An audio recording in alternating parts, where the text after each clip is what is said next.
Merhabalar, ben Ebru Tarım Dilekcan. Süper 7 TV seyircilerine Her Şey Mümkün, Ebru Tarım Dilekcan'la Her Şey Mümkün programından kocaman bir yürek dolusu Lonca'dan sevgiler diyorum.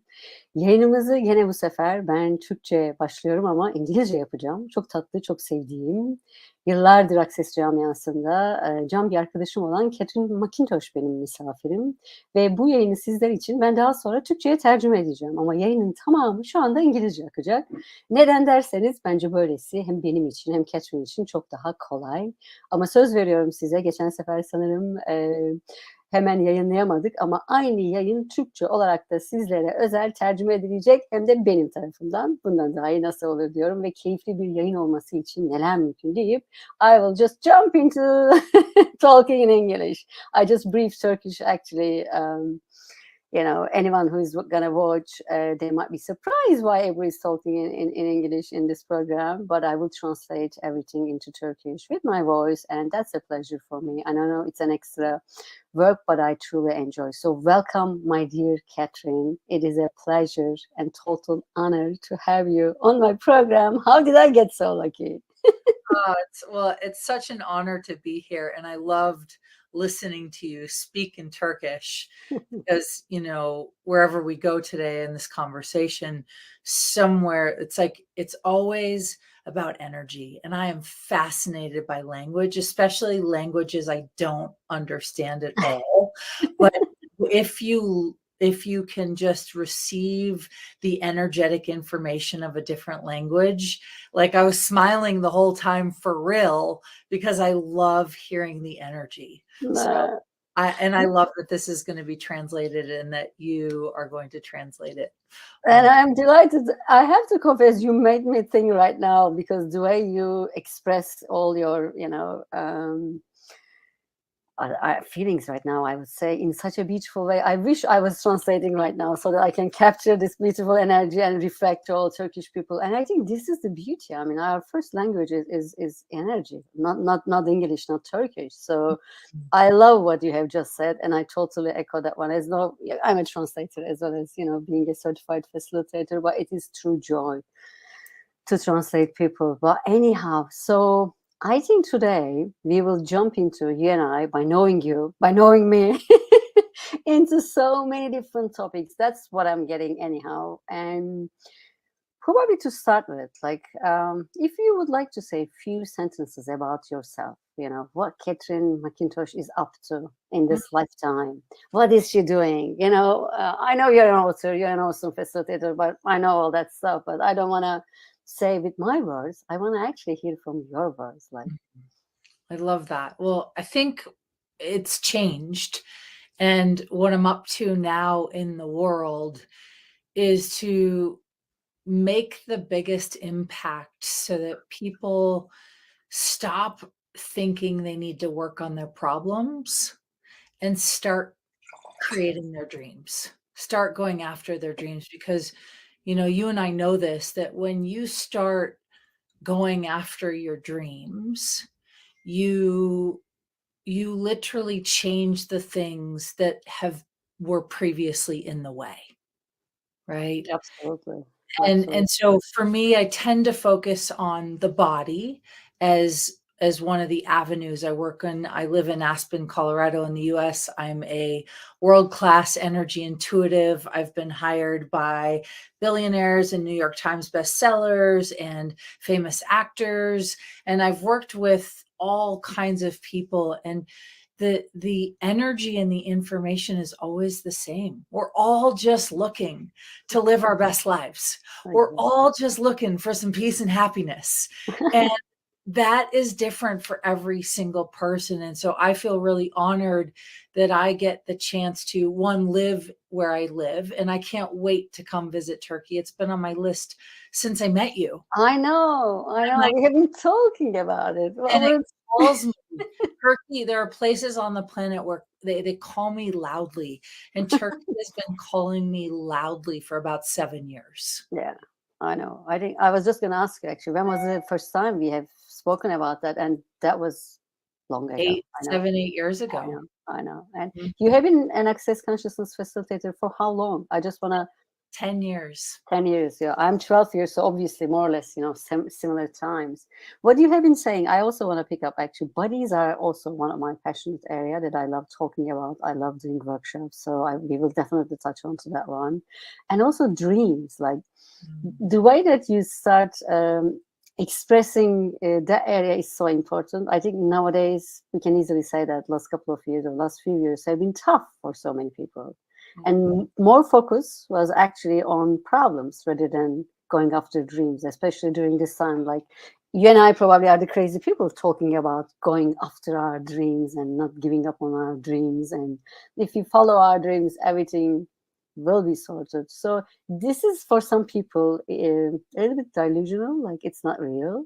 It cannot be happen. So what can you and I have today? This is also my intentions. I love starting anything with some intentions. What would it take for us to be able to express, maybe in a way, some people can actually start thinking, yeah, okay, I can go after my dreams. Mm-hmm. If these two ladies are actually saying that way, and if they're expressing themselves that way, and if they too are able to follow, why not? We can do that as well. So from that perspective, if people are going through quite challenging times right now in Turkey, which is the case, I mean, whoever I'm talking to, I mean, interestingly enough, I'm based in London, you know me, and I have been abroad to Turkey last 22 years, but my main focus and my main business is with Turkish people, which is a little bit of a crazy thing to do, but I love actually bringing all the beauties that you and I able to express to Turkish people. And what can we say right now that they can hear from us? What is it that you can tune into their energy, their little bit desperation because of the, currency, because of this, because of, everything. What can you say to them that they can hear right now?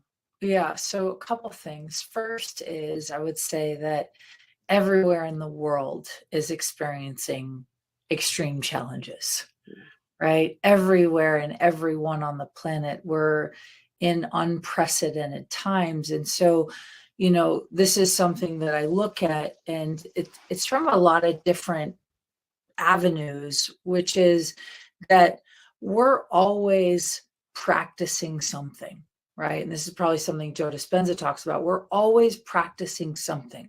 So if we're waking up every day stressed, we're practicing stress, right? And so it's beginning to flip that script and start to practice not the big dreams, but the small ones, right? So if you're somebody who's experiencing war or violence or financial hardship, it is not time today to go looking for your pot of gold, right? It is not time today to be like, I'm going to go after my dreams, because the truth is your nervous system is in survival mode, right? But it might be time to begin to journal about your dreams. It might be time to practice thinking about what it would be like when you had more money. It might be time to dream about the next place you'll travel to in the world when you can afford it, right? It might be time to think about buying yourself a new outfit. And so every day we practice something. And it's a matter of we get used to practicing stress, saying that we don't have time to practice our dreams. But if everybody can pick one thing that they could practice, I actually just got off a group coaching call, and they were like, I don't like meditation. And I was like, great, I don't either. But I love how I feel afterwards. Yeah, I was gonna say I love meditation, and I wasn't a meditator. In a group setting, I'm not the great person who does it herself well, but I do it every day, right? I don't love running, but I love how running feels. I don't like taking an ice cold shower, but I love how I feel after I take it. So most of us say we don't have time for our dreams, but yet we have plenty of time for stress, for judgment, for complaining, for being pissed off. And so it's really a matter of, if you value you, you'll make time for the things that you value. Mm. And there are not many people actually who are able to express the way that you're able to express, because you are, I know you, and you're living that way. Mhm. And I mean, this is the beauty of you. Like, I can feel the energy, I can feel the, all these, I don't want to even say positivism, but this is the way that how we should be all looking into life, regardless of what is going on in our lives and in our countries or across the planet. So that is the attitude. This is actually a choice. I also had a session with a lady this morning, and I mean, she's functioning from a choiceless universe, and there isn't much to do unless she's able to see these choices. And right now, what you're suggesting is almost like you have the choice in the morning, every morning. Like, what do you want to choose this morning? Are you willing to be stressing yourself with existing problems, or Mhm. you want to choose something else? Meditation is one of them, or doing something with your body, like it might be yoga, it might be breath exercise, or anything which is actually gonna lift up your energy. That's the main kind of messages we are trying to give all the people. And it's almost, I mean, you and I have also another second desire, I would say. Joe Dispenza, you already throw the beautiful name over there. It's like breaking the habit, Mhm. what we used to do, how we used to start a day. And the majority of people are doing this. Are you be one of them, or are you wanna be yourself and change that?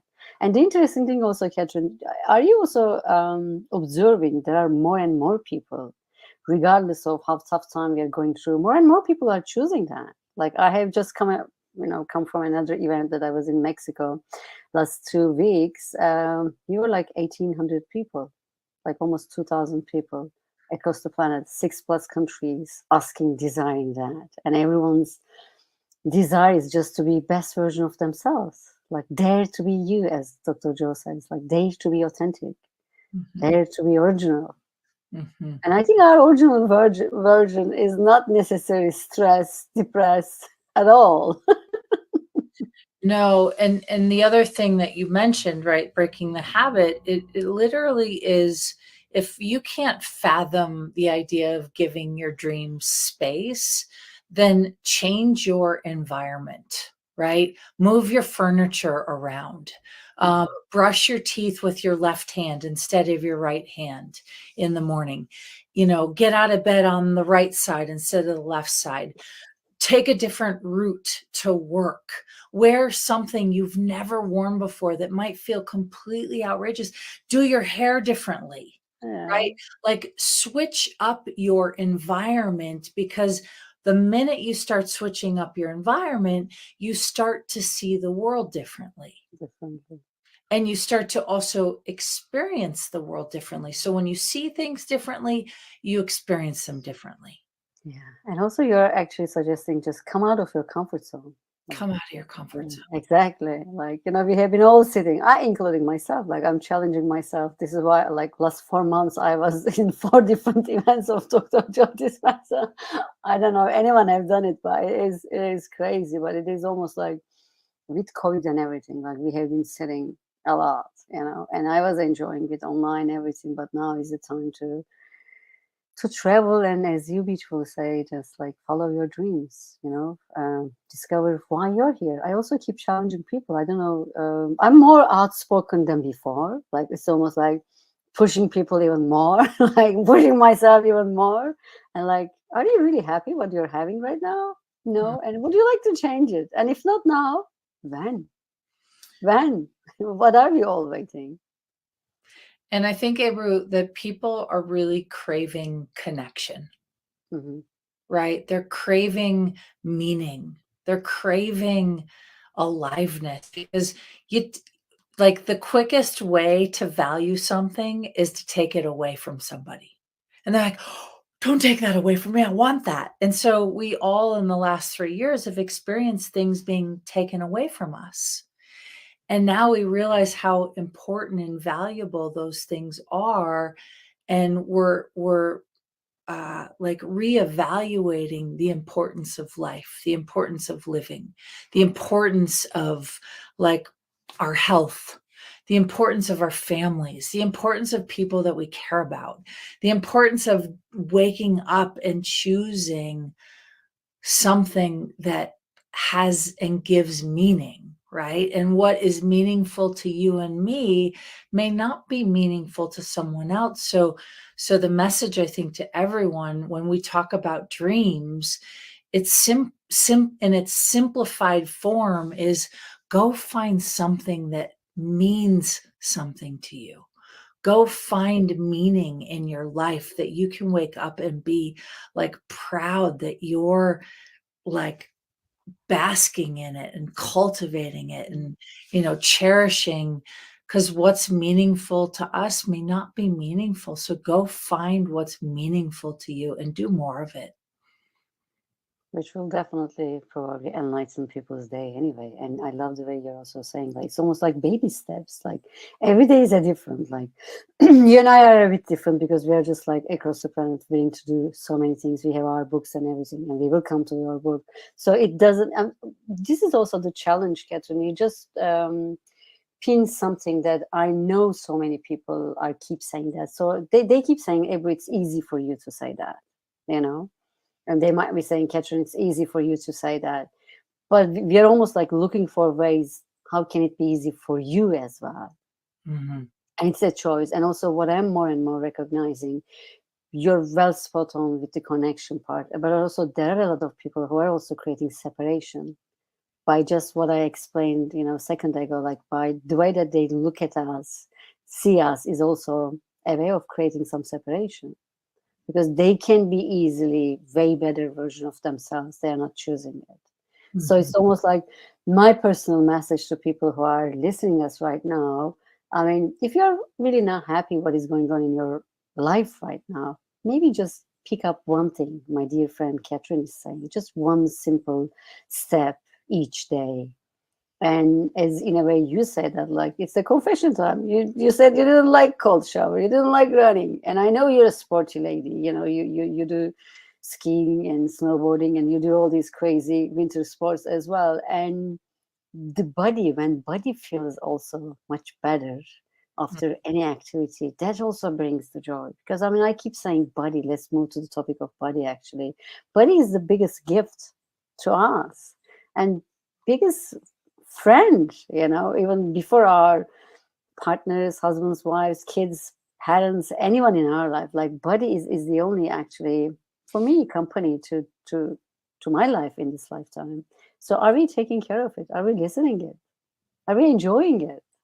Are we letting our body to express itself? So what would you say about our bodies? What would, Well, it's actually fascinating. I'm going to weave in what you said prior, which is most people can look at us and go, oh, well, that's easy for you to say.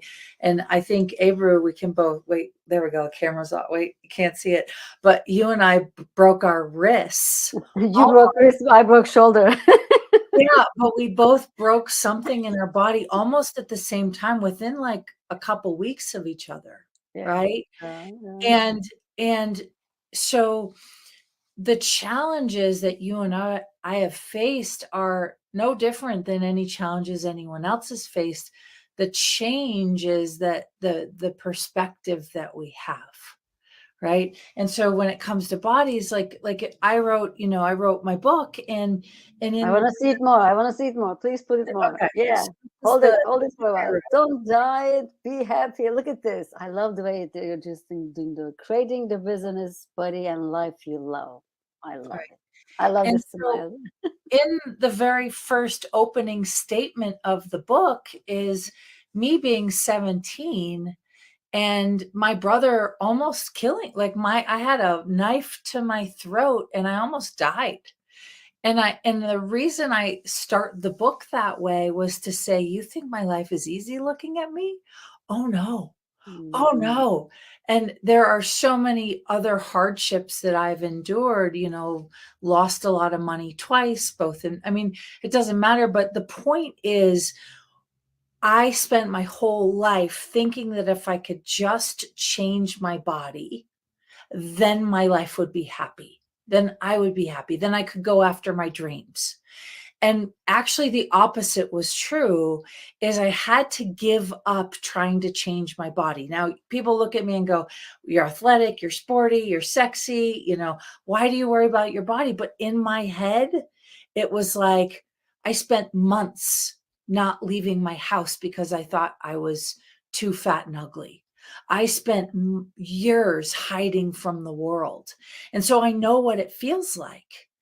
And what changed for me was if you are somebody who really struggles with your body, so whether that's pain, whether that's a disease or an injury or a physical appearance that you are obsessed with, there is probably a 95% chance that you have a gift or a capacity underneath the thing you're struggling with. So for me, bodies are like looking at a painting. And if the painting gives me a weird experience, there's something underneath that painting I can't see.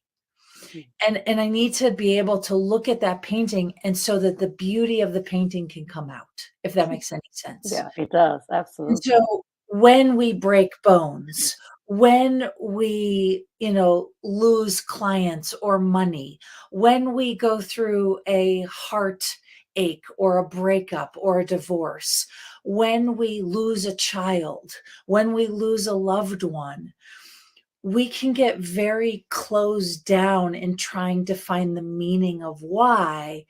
But I think that's my personal opinion, is that's a wrong approach. Right? Please experience the pain. Please experience the grief. Please experience the sadness.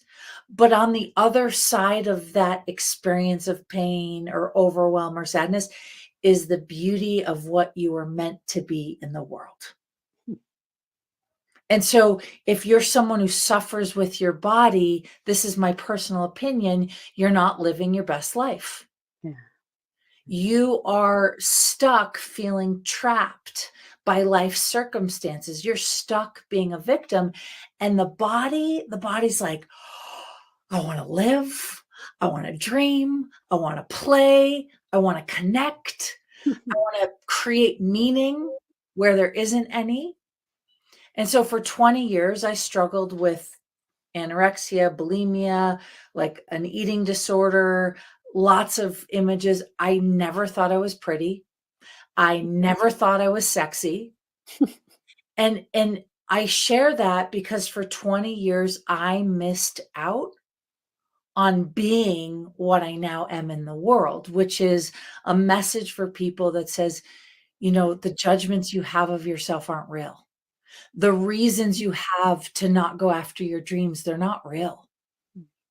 You just have made them real with practice. So the body is our best energetic source of information, but it doesn't communicate in words. So it pisses most people off because they're like, we don't understand. I'm like, well, your pain is really loud. So that's like a little child screaming at the top of his lungs, right? Or you're hungry. So that's like a lion roaring in the desert who is looking for meat, right? And so our bodies will always communicate in energy. And if we can learn, that's why I loved listening to you speak Turkish, because I was smiling with the energy of your energy, right? And so if we can learn to translate the energy of our body, we can set our lives free. Wow, I can listen to you for hours and hours. It's hard for me not to interrupt, like, you know, because I mean, I have to say I did some programs before you, and I was hardly holding myself, and I need to remind myself I'm just like, you know, I'm the program owner. I should be talking less, but I couldn't help. But you managed to stop me. Bring it. I'm not interrupting you. I love it. I love the way, because I had missed it so much. This is probably why. Like, I was trying to remember, like, we are in the same online events, like certified facilitator training. the last one. I remember seeing you, but we haven't been in person together in the same place for so long. So that's probably why I miss you. So I miss your energy.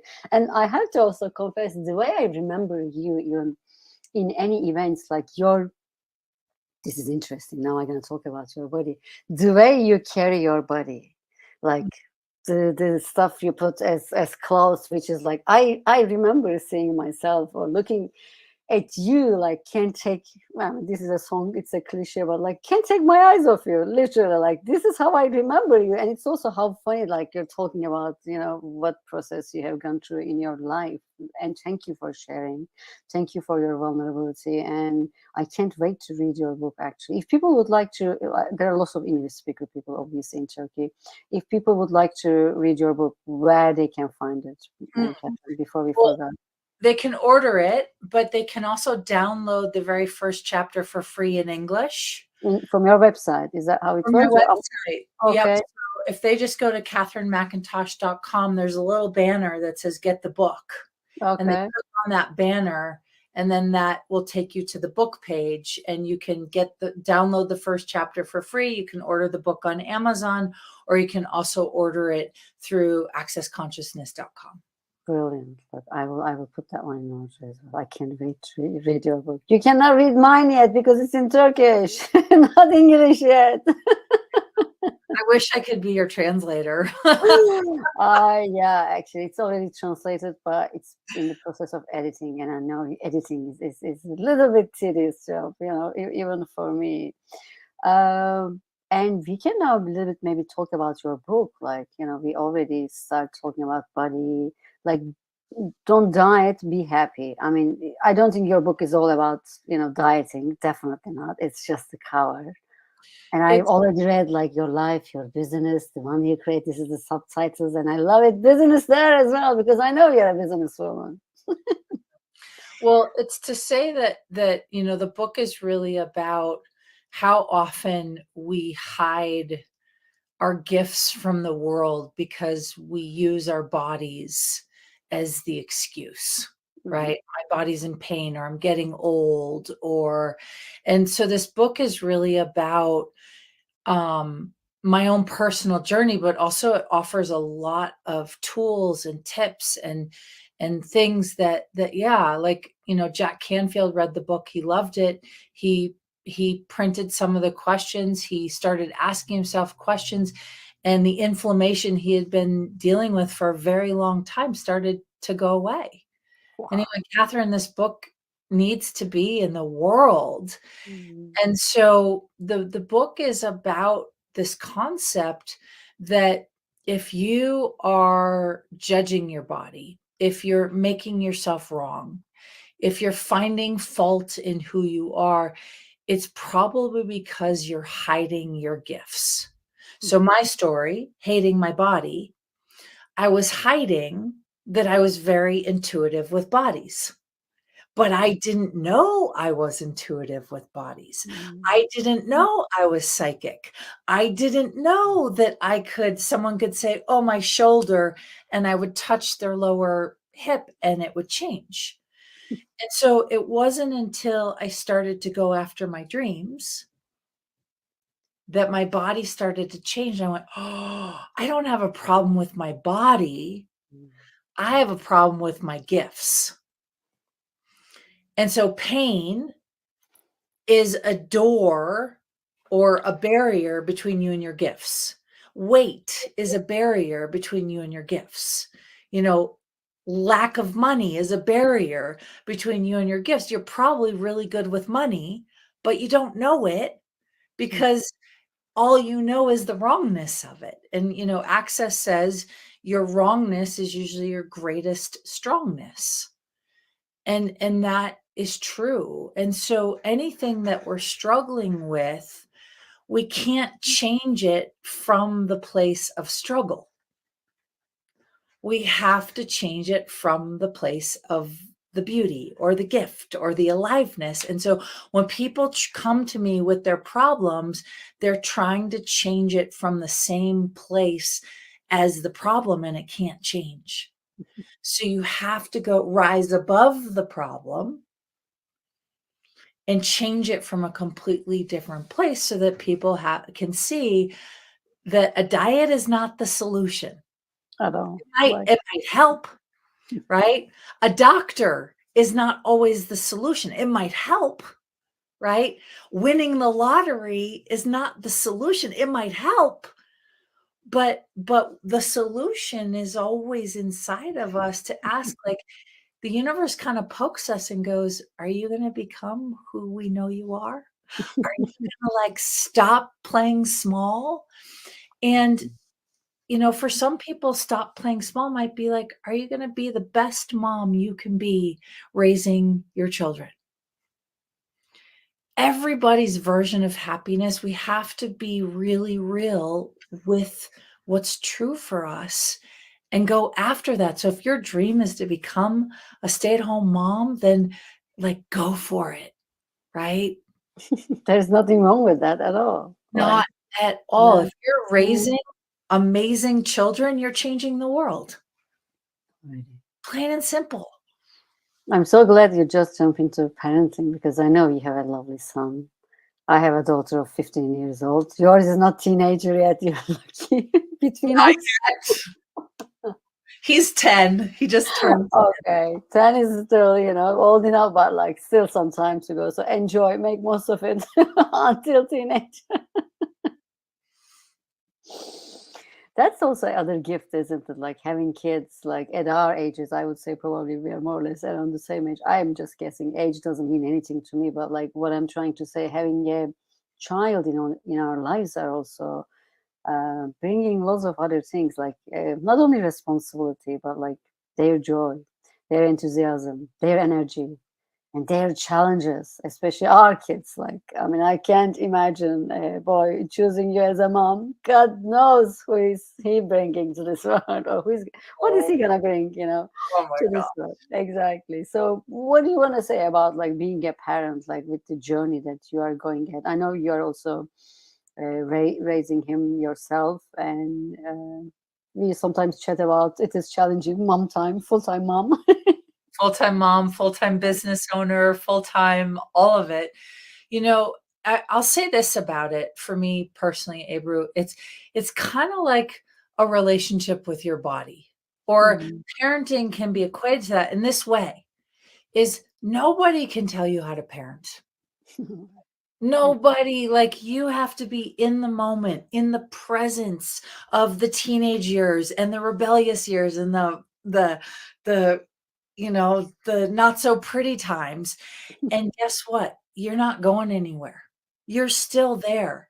And you find ways to navigate that with your child. And, you know, same thing with the body. Nobody can tell you how to have a relationship with your body. You have to discover the way that works for you, just like you did with parenting. It's not like when we like gave birth, they're like, here's your manual for your child. And it's like, with their particular name, and these are their likes and these are their dislikes, and this is how you're going to raise them, and this is how they're going to succeed. Like we don't get a parenting manual, because every child is completely different. They have different needs, they have different wants, they have different desires, they speak different languages, they were raised in different cultures. Same with our physical bodies. Our body did not come with a manual. It's up to us to translate that, and only you can discover your truth with what works for your body, right? Ice cold showers in the last 6 months work for me, right? Intermittent fasting currently, because I'm going through hormone changes, works for me. Intermittent fasting 20 years ago was called anorexia. At least I took it to the extreme. It didn't work for me. I almost died. So it's about, you wouldn't parent your 15-year-old the same way you parented her when she was 1. You wouldn't parent her the same way when she was 7. And so just like our physical bodies have different needs at different times based on life, on the planet, on like evolving, right? And it's the same thing with our kids. It's the same thing with our relationships. It's the same thing with our businesses. Stop thinking one solution is going to work. It doesn't. It's not a solution. It's am I willing to be present enough to sit with this until I know the truth? We just want to stay in this last sentence for a while to digest, I would say. Wow. Wow, it's amazing. It's just like, I just can't wait to see you, actually. I have to say, hug you and just feel your body. What would it take? No, I'm the same. I need to come to London. You should. I was in London this summer, but we missed. I know. I heard that we miss each other. I was in Turkey, and then I came back for Dr. Joe's event. Actually, it was in the middle of August as well, and then flew back again to Turkey. I also love to see in Turkey too. What would it take that to be actualized? And I love the way to say it that way. Like, what would it take this to be actualized sooner than we could possibly think of? Balloon rather than waiting. Let's create that. I want to ask you, like, what type of classes you also deliver workshops? I know based on your book you do lots of stuff, and I just want to have a little bit flavor of like what do you do people can listen and understand and make a demand. What would it take Katherine's workshops and trainings to be all over the world with the book signing events beforehand? Well, my current, it's changing, so currently. I'm not surprised at all. I mean, currently I do have 3-day in-person workshops on basically on the contents in this book, right? And Don't Die, Be Happy. And, in different parts of the world, it's translated. So I was in Hungary this summer and it was translated in Hungarian. I've been translated in Romanian. I've been translated in Spanish and, and soon Turkey. What would it take when the time is right? It will happen.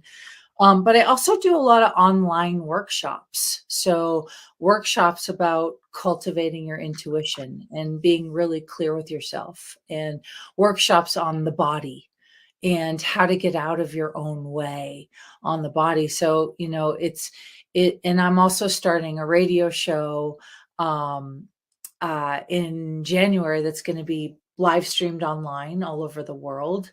And it'll be available in different countries and, everywhere. And it's going to be, once a week. And the topic is called Trusting Your Gut, right? Oh. Yeah. So it's pretty exciting. And then I'm also just starting a podcast, and I work with, private clients all over the world. And I just feel really lucky. I mean, things are changing, and everyone can find the information on my website. As we evolve, we update. And yeah, it's exciting. Brilliant. It is exciting. And yeah, I love this 3-day workshop thing, and your book and everything. Your book, what would you take that to be in Turkish? Yes, please. To be published as well. Yeah. We are putting all these energies, sweetheart. And I'm like, I can't help but I listen to people when they're taking notes as well. So these notes are like, it's not on the air only. It's not verbal. It's written. Written as well. Turkey is there. What would you say? Definitely. And it will happen. I can perceive that one. I mean, we have spoken about that good number of years ago, but obviously we have been just putting the seeds. Now is the time, sweetheart. And I can't wait to hear more of, your new dreams. I just almost want to dare to ask, like, is there any plan for next book or next books? I'm sure it's already written. I was gonna say it's probably. This is probably why I'm asking. If it's not meant to be spoken, I do respect that one, because my second book is already with the published firm, with a different co-creator as well, with like 2 authors. We came together and we want to write something about parenting. Hello, how did we end up in this topic? Don't even ask. So whatever you want to say about your next book, it will be fun to say if you are willing to share. If not, we can just move on. It's kind of a deeper dive into this. Okay. So this is sort of like the beginning. And actually secretly, I hope that the book turns into a movie, because it's more like a novel with some life lessons in it. It's the story of, getting married in a foreign country to a man who didn't speak any English, and on our honeymoon, him cheating on me, and I got thrown overboard in the middle of the ocean. Like, it's kind of a cool story. Wow. So the book is just about the things that you think that happen to you in your life that are the reasons you stop you are actually the reasons to not stop you. So we all have trauma. We all have stories of pain and loss and grief and suffering. And the message in that book is, so what? And I don't mean that cavalier. And I have a right to say that, because there are a lot of, like, people say, you could be a Hollywood movie. I'm like, I think my life is a Hollywood movie, right? Sounds Because like it. I have had lots of trauma, lots of drama, lots of abuse, lots of painful experiences, and I'm still here, and I still have a smile on my face, and every day I wake up grateful. And so the message in that book is, don't let your life traumas stop you from enjoying your best life, stop you from living. Like, really, just because you had a bad, one-time marriage, or like, I feel fortunate to meet people all over the world that hide in shame with what they've been through. And I look at them and I'm like, so